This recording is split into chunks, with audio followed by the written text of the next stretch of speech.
Welcome to Virginia. I'm here on Duke of Gloucester Street in Colonial Williamsburg. We're going to discover so many wonderful colonial and also modern things about Virginia on this journey. We're here in Colonial Williamsburg. We'll take you along to see the palace kitchens, to see how they cooked in colonial times.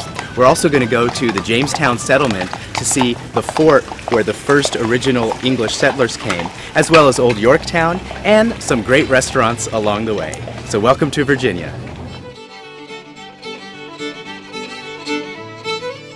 Our first stop was the Peyton Randolph House to peek into the kitchen of an upper-class colonial family. Frank Clark, supervisor of historic foodways, shows us how the kitchen operated and demonstrates the use of an automatic rotisserie circa 1700.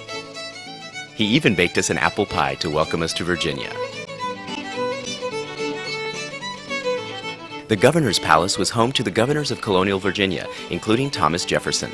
The garden provided many vegetables and herbs for the sumptuous banquets held at the palace, and the kitchen had some of the most state-of-the-art tools of the day. Guests are treated to a display of some of the special foods typical of a colonial feast, and the staff shows us how some of these foods were made. Special meals for guests and royalty would sometimes have as many as 19 courses, a few of which we see laid out on the table. While I ogled the food, Jennifer was busy making new friends. Well, we're horsing around here in Williamsburg with my new friend. What is his name? John, ma'am. John. My new friend John. Colonial Williamsburg has restored many of its buildings, including the courthouse, and the streets are filled with historical reenactors playing their parts with fervor.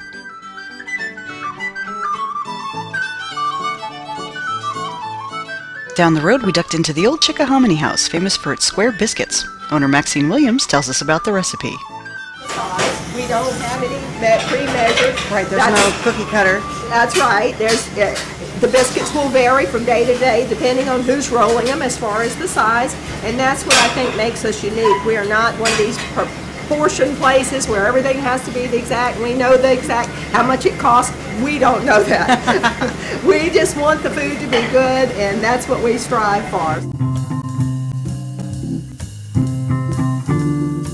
Williamsburg's Saturday Farmers Market is always hopping with locally grown produce and great Chesapeake Bay seafood.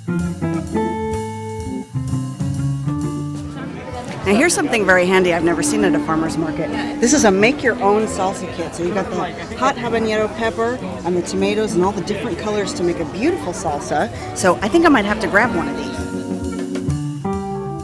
Chef Mark hung out with Chef Daniel Abid, who was doing cooking demos in the market for hungry shoppers.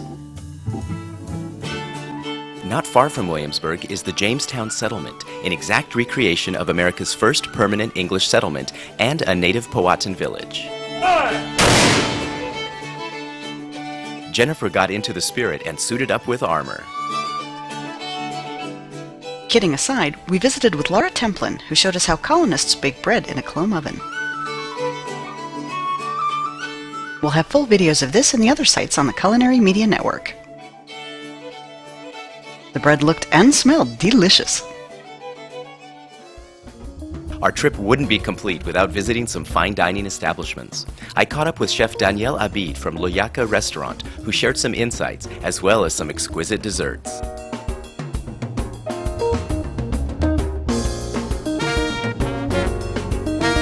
We also got to go behind the scenes at Barrett's Seafood Restaurant to see the workings of a busy restaurant kitchen.